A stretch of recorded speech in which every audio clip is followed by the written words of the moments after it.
Hello mga kabisaya, kung bago ka pa lang sa channel ko guys, please like, comment, and share, subscribe na din guys. Nagpunta pala ako ng NCCC Mall ng Davao. So nag-attend ako ng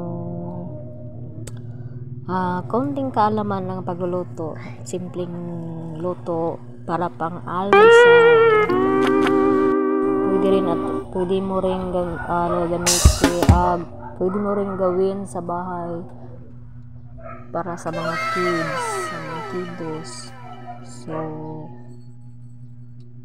ganyan lang guys. So pasensya na sa hindi masyadong clear yung video ko.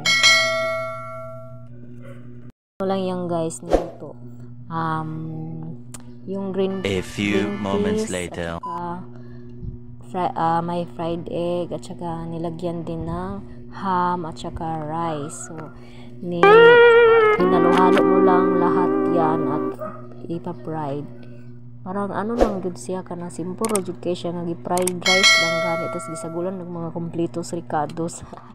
Mga ana, goodbye. Thank you for watching.